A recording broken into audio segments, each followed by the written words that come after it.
Bonjour à tous, on se retrouve dans cette nouvelle vidéo, quoi faire au jardin au mois de novembre, pour suivre donc les deux derniers épisodes que nous avions fait sur la thématique. Donc novembre affiche clairement la transition d'automne entre les dernières journées douces et chaudes de fin d'été et le début du froid qui s'installe de l'hiver, qui approche. Le règne des champignons est là, l'humidité quasi permanente favorise leur pousse rapide et vigoureuse. On se régale de promenades en forêt pour en ramasser quelques-uns. C'est aussi la bonne période pour faire ramoner et vérifier son système de chauffage, stocker son bois au sec pour les froides nuits qui s'annoncent. Peut-être certains d'entre vous ont-ils déjà allumé? Dites-le moi en commentaire, car moi ici en Centre-France il fait encore 17 ou 18 degrés dans la maison, même par les nuits fraîches, donc on attend encore un peu avant d'allumer. Cela tente à économiser un peu le bois également. Novembre, souvent il fait gris, maussade et il pleut. Les journées sont raccourcies. On a un petit coup de pompe. Pensez à prendre le plein de vitamines pour rester en forme et aider l'organisme à surmonter la baisse de luminosité qui souvent chez certaines personnes joue sur le moral. Un peu à l'image de nos végétaux qui semblent quelque peu tristes et abattus de ne plus avoir autant de soleil. Cela se ressent, oui. Alors nous concernant, il n'y a rien de mieux que des fruits et légumes frais du jardin pour faire le plein. S'aérer la tête dès que possible au détour d'un sentier, détendre son corps lors d'une promenade et humer ces bonnes odeurs d'humus frais qui se dégagent pendant une petite promenade dans les bois. Sentir ses pas s'enfoncer dans cette terre fraîche et meuble accompagnée des petits craquements de brindilles dont l'écho pourrait faire fuir quelques gibiers au loin. En montagne, un bon bol d'air frais pour se ressourcer et profiter encore de ces belles couleurs que nous offre l'automne. Tout d'abord, le potager pour entamer cette nouvelle vidéo. Les récoltes peuvent être nombreuses si vous avez bien préparé votre jardin d'automne. Récoltez les derniers légumes racines comme les betteraves ou les carottes. Cueillez les choux de Bruxelles, les brocolis. Protégez les choux d'hiver et butez les artichauts que vous pouvez pailler en plus pour les protéger du gel. Récoltez les cardons, les céleris raves, les courges et éventuellement les endives que vous préparez à aller en fût en coupant le bas des racines avant de les placer dans des caisses remplies de terre et de sable à la cave. Récoltez l'épinard et l'oseille, les navets, les poirées, les poireaux, les potirons, les radis et radis raves, scorsonnaires, salsifis. Tétragone et topinambour au fur et à mesure, ou hivernez-les dans un endroit sec et à l'abri de l'humidité, frais et bien aéré. Comme vous le savez, moi je pose tout ça dans des caisses en bois au garage sur une litière de paille. Prenez aussi les dernières courgettes qui n'auront certes pas le goût de celles d'été, mais qui restent très bonnes quand même. Peut-être vous reste-t-il quelques tomates, prenez-les aussi et commencez à nettoyer vos parcelles. Veillez à bien nettoyer les emplacements qui ont été cultivés tout l'été et les amender en apport organique, compost, fumier, tonte, qui profitera aux prochaines rotations sur cette terre qui va se reposer tout l'hiver, et s'enrichir avec le travail des auxiliaires qui vont ameublir la terre à votre place. Vidangez les canalisations d'arrosage pour les protéger du gel, notamment celles qui sont enterrées, et rentrez les tuyaux d'arrosage. On ne le sait pas, mais souvent ils craignent le gel, surtout les tuyaux microporeux et autres petits tuyaux d'arrosage. Le gel les fera casser au premier soleil l'an prochain, alors rentrez-les. Nettoyez et désinfectez tous les tuteurs avant de les rentrer. Videz votre bac à compost afin de pouvoir y mettre de nouvelles feuilles. Et si vous avez une serre, c'est le moment d'en nettoyer les vitres ou les parois. Un bon coup de nettoyage s'impose.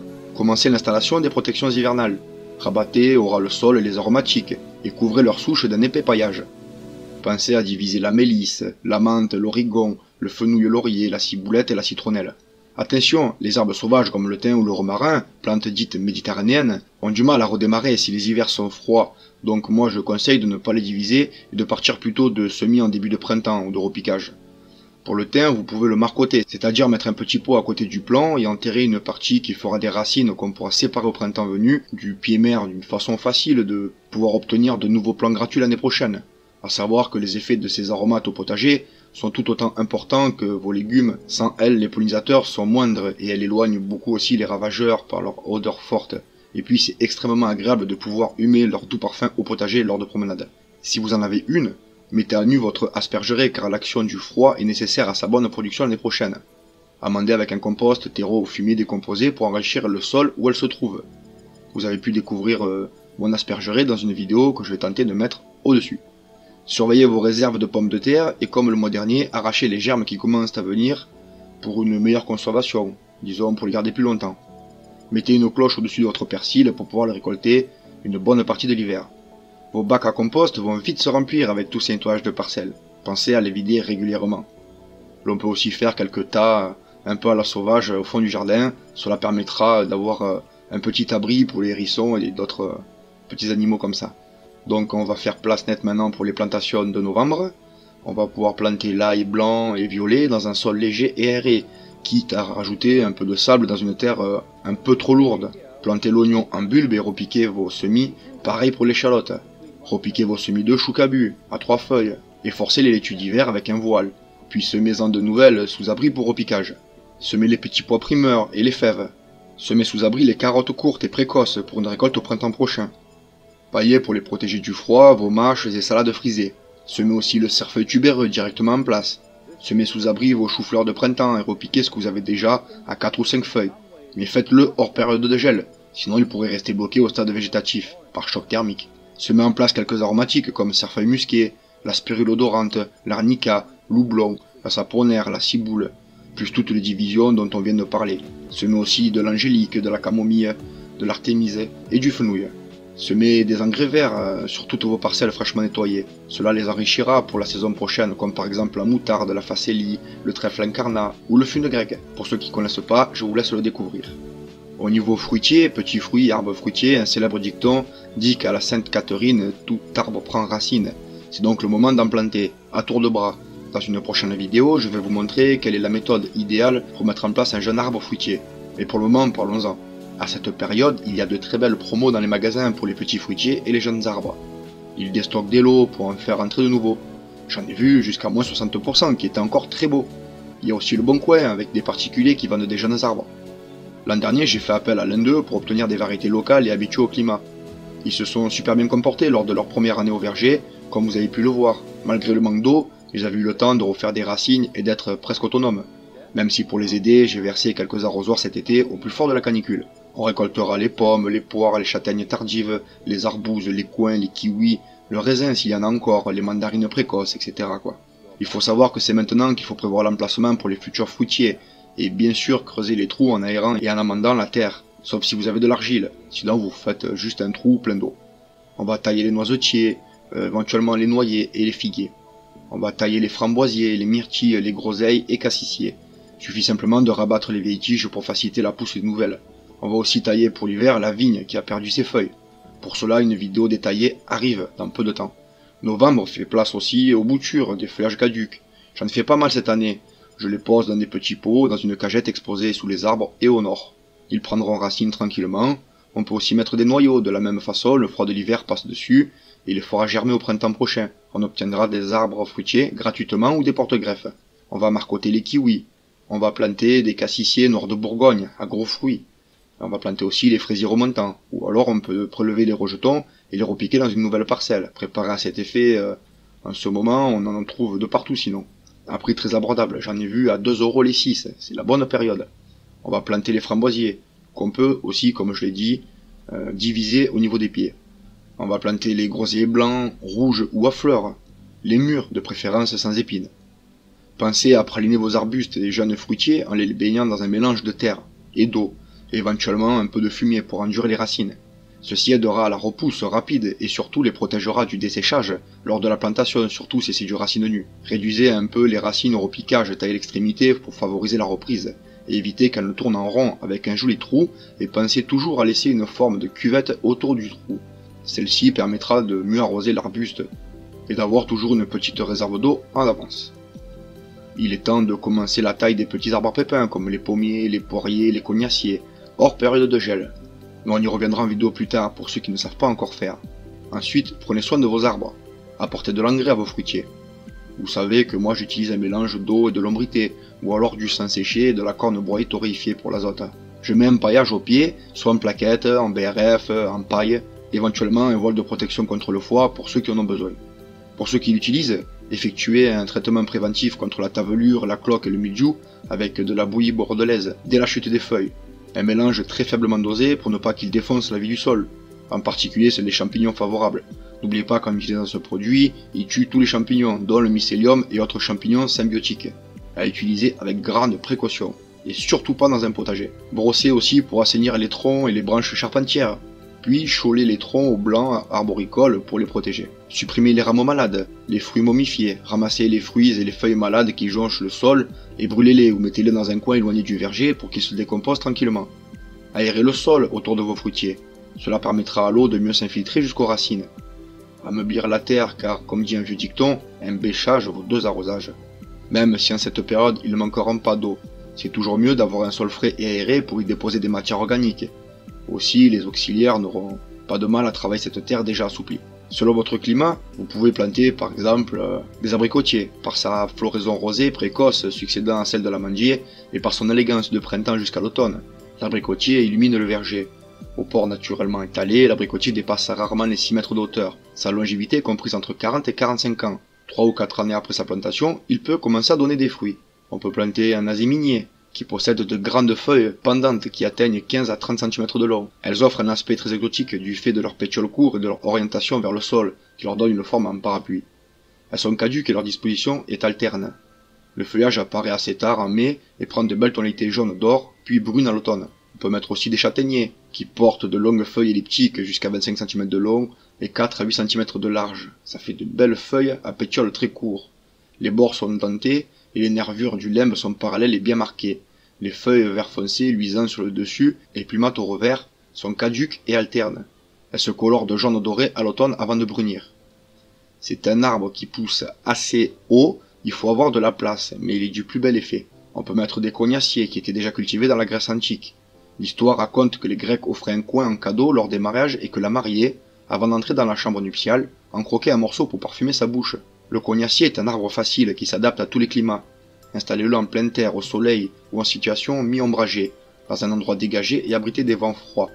Le sol idéal est neutre, voire légèrement acide, mais le cognacier s'adapte à tous les terrains. Les terres légèrement calcaires peuvent lui convenir, jusqu'à 7-8%, mais sa fructification sera plus irrégulière. On peut mettre aussi un ginkgo biloba. Le ginkgo présente une résistance exceptionnelle au temps, aux parasites et à la pollution. Il fut la première espèce végétale à redémarrer au printemps suivant l'explosion nucléaire d'Hiroshima.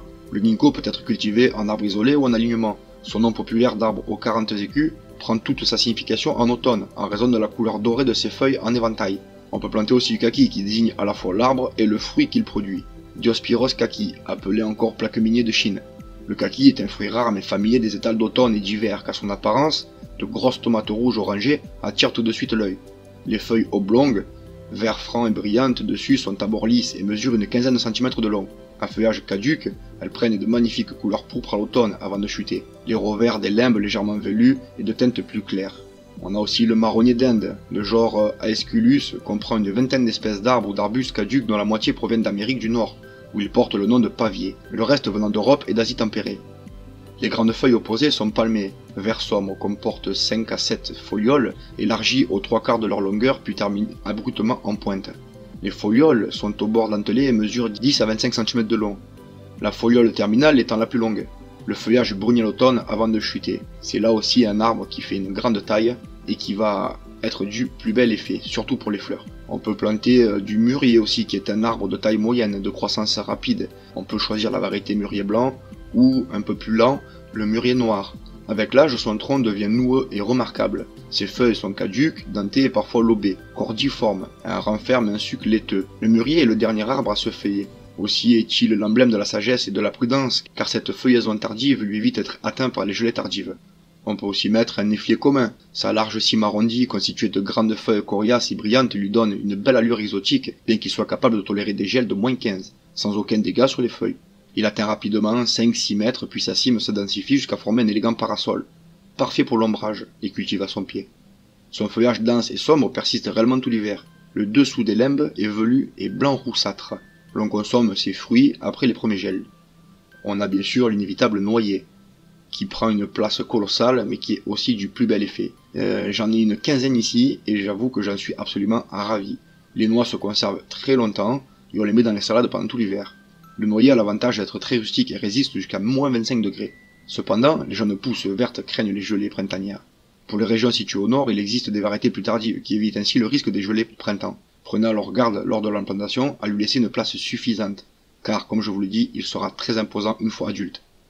On peut mettre des pruniers, magnifiques du printemps à l'automne. Le prunier offre ses prunes mirabelles, quetch, pruneaux et reine Claude, intéressants pour ses fruits savoureux. Il peut être aussi un arbre décoratif. Selon les variétés, les prunes arrivent à maturité entre fin juin et septembre, de quoi étaler un peu les récoltes, et elles se dégustent de 1001 façons. Facile à cultiver, le prunier nécessite peu de soins. Bien sûr, on va aussi mettre des pommiers dont l'origine remonte à la nuit des temps. L'espèce est probablement originaire d'Asie centrale et du Caucase. Son nom provient du latin pomum, qui signifie fruit à pépins. Il existe plusieurs milliers de variétés de pommes, de l'acidulée à la sucrée, Retenez que les pommes les plus précoces se consomment dès le mois de juillet, et les plus tardives se cueillent en novembre, et se conservent jusqu'au mois de mai de l'année suivante. Avec le pommier, on va aussi mettre du poirier. C'est l'un des arbres fruitiers les plus adaptés, que ce soit pour ses fruits savoureux ou sa floraison printanière blanche ou légèrement rosée, du plus bel effet au verger. Son feuillage caduc de couleur vert luisant est touffu et bien dense, même si certaines variétés comme la Williams, la Conférence ou la Guyot sont données pour auto-fertiles. La mise à fruit sera meilleure avec une pollinisation croisée. Il est donc préférable d'installer un deuxième poirier de variétés différentes, qu'il ait été planté par vous ou chez un voisin. L'on peut aussi planter pour décoration des espèces comme le tamaris. Il existe de nombreuses espèces d'ailleurs de tamaris originaires d'Europe septentrionale et d'Asie. Seules quelques-unes se trouvent dans le commerce ainsi que de nombreux cultivars, selon les variétés au printemps ou en été et en automne. Ces rameaux se couvrent littéralement de petites fleurs, le plus souvent rose pâle, mais aussi plus ou moins foncées, regroupées en grappes d'épis ou plus ou moins denses, plus ou moins longs et retombants. C'est vraiment un superbe arbre. On peut mettre aussi quelques résineux, notamment du sapin de la famille des pinacées, le genre Abi, comprend environ 50 espèces de sapins. À l'état naturel, c'est un grand arbre pour relancer et conique, son tronc bien cylindrique et rectiligne. Ses branches régulièrement insérées en verticille sont étagées du pied au sommet.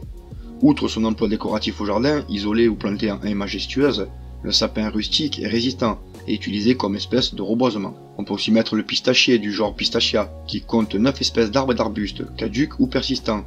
De l'hémisphère nord appartenant à la famille des Anacardiacées, le feuillage du pistachier lentisque est persistant, composé d'un nombre pair de folioles, ce qui le différencie du pistachier térébinthe, caduc et un nombre impair de folioles. On peut aussi mettre du peuplier. Le genre Populus appartient à la famille Salicicacées. Tout comme les saules, il comprend une trentaine d'espèces poussant naturellement dans les zones tempérées de l'hémisphère nord, ainsi qu'un grand nombre de cultivars et d'hybrides. Certains sont plutôt destinés à la culture de production de bois de peuplier. On peut aussi mettre du Polonia. Le genre Polonia comprend 17 espèces d'arbres caducs originaires du sud et de l'est de l'Asie. Elles poussent toutes entre le 20e et le 30e parallèle nord, sous des climats tempérés chauds à tropicaux. Ces arbres rustiques ont une large cime arrondie et de grandes feuilles en forme de cœur opposées, surtout pour le sud de France. Enfin voilà, novembre est le mois des plantations. Vous pouvez vraiment adapter des tonnes d'arbres à vos climats. Vérifiez bien sous vos latitudes qu'il soit possible de les cultiver. Place maintenant au jardin d'ornement. Et oui, novembre n'est pas un mois de repos, il faut déjà penser à l'année prochaine et préparer nos parterres fleuris pour nos gentils petits pollinisateurs qui nous aideront grandement. Perso, je viens de mettre de la bruyère, mais attention, cela peut être très invasif. Il faudra veiller au contrôle de celle-ci. Elle aime les sols surtout acides, voire neutres. J'ai repiqué quelques bambous que j'avais semés en été. Des pampas aussi qu'il faut savoir canaliser car elles sont très invasives. Des bulbes printaniers style perce-neige, crocus, narcisse, tulipe. Allez, on les met au jardin, c'est le moment de les planter. Planter au soleil dans une terre bien drainée avec du sable au fond du trou. Sauf le perce-neige qui celle-ci préférera l'ombre, mais la méthode de plantation reste la même. On va mettre des chrysanthèmes dans un sol drainé et au soleil. On va mettre les pensées au soleil légèrement ombragé dans un sol léger et humifère. On va planter des primevères. On va tailler les rosiers, buissons ou grimpants. Fertiliser les rhododendrons avec du fumier de cheval ou bien du sang séché et de la corne broyée. On va déplanter les glaïeuls, les dahlias et les canasses. Et laisser les sécher au sec avant de les ranger à l'abri pour que vous puissiez les repiquer au printemps prochain. Planter les bisannuels et les bulbes à floraison printanière. Planter les camélias et les rosiers. Tailler les arbustes à floraison estivale ou automnale. Buter les arbustes persistants, surtout si ceux-là sont jeunes. En début de mois, c'est le moment de faire la dernière tonte de la pelouse. Profitez-en pour la déposer où il y en a besoin, cela fera un bon apport en azote. Ensuite, nettoyez votre matériel et rangez-le. Affûtez et essuyez la lame de votre tondeuse, que vous mettez ensuite à l'abri pour l'hiver jusqu'à l'année d'après. Ratissez régulièrement les feuilles qui tombent et mettez-les au compost.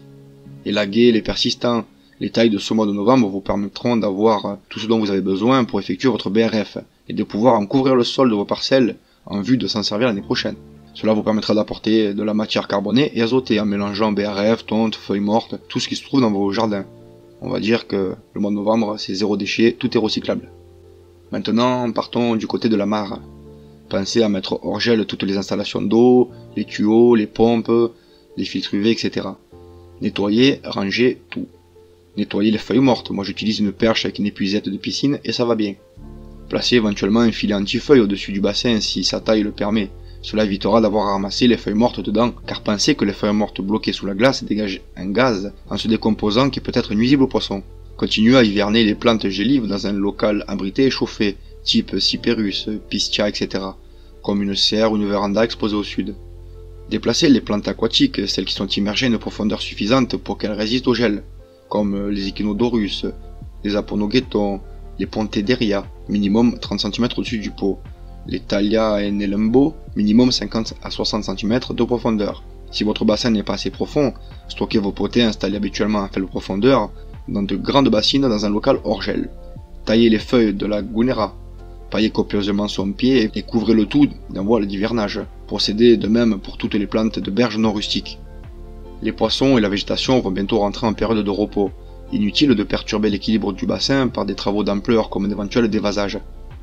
Pensez à nourrir tout le monde avant les gels et stopper le nourrissage des poissons rouges dès que les températures descendent en dessous de 10 degrés. Les carpes koi peuvent encore être nourris à moins que la température ne descende sous 8 degrés. Attention, les possesseurs d'esturgeons devront continuer le nourrissage même si la température est très basse, tout comme le mois dernier. Si vous habitez dans une région froide et que votre bassin fait moins de 40 cm de profondeur, il est souhaitable de prélever les poissons afin de les installer dans un local abrité du gel, et ce, même pour les espèces peu frileuses, car avec une si faible épaisseur d'eau, la glace risquerait d'envahir tout le bassin et de tuer les poissons. Vérifiez que la cloche anti-gel soit bien en place de façon à laisser un point hors gel, pour que les poissons puissent s'oxygéner. Si vous placez un film à bulles en plastique au-dessus du bassin pour retenir la chaleur, un peu comme pour la piscine, celui-ci doit être résistant au gel et adapté. N'oubliez pas de prévoir des aérateurs afin de permettre des échanges gazeux. Vous pouvez remettre la pompe en place dans le bassin après l'avoir installé dans un caisson bien isolé de l'humidité et du gel. Un petit caisson en bois avec un doublage en polystyrène fait l'affaire, ou une grosse glacière, voire même un ancien frigo ou congèle détourné spécialement parce qu'ils garderont le matériel à l'abri du gel. Voici quelques petits dictons de marins, paysans, forestiers sur notre joli mois de novembre. Novembre chaud au début, froid à la fin. Novembre, mois des brumes, par devant réchauffe et par derrière refroidit. En novembre, s'il tonne, l'année sera bonne. En novembre, bon paysan va vendre son poulain, car en novembre, c'est le mois où l'on retrouve tous les marchés de chevaux et d'ânes en France. Je ne sais pas pour vous, mais pour ma part, le mois de novembre ne représente pas encore les vacances. Beaucoup de travail nous attend en ce mois, où les premières gelées et le vent froid commencent à se faire ressentir. Alors je vous quitte avec ce dernier dicton, dès la fin novembre, les plantations de peupliers peuvent débuter, à l'exception toutefois des stations où la nappe remonte près de la surface en hiver. Dans ces parcelles, mieux vaut attendre mars, voire même avril. Et je souhaite un bon printemps dans l'hémisphère sud. Et oui, chez nous, novembre est le 3e mois d'automne, mais dans l'hémisphère sud, c'est le début du printemps. Et voilà, c'est déjà fini. Maintenant, c'est à vous de jouer. Si la vidéo vous a plu, n'hésitez pas à déposer donc un petit pouce bleu. En vous abonnant, si vous cliquez sur la clochette, vous serez notifié des nouvelles mises à jour. Et si le cœur vous en dit pour me soutenir davantage, vous pouvez passer sur mon Tipeee dans la description, voir une petite pub ou effectuer un petit don. A très bientôt et joyeuses plantations. Ciao, ciao.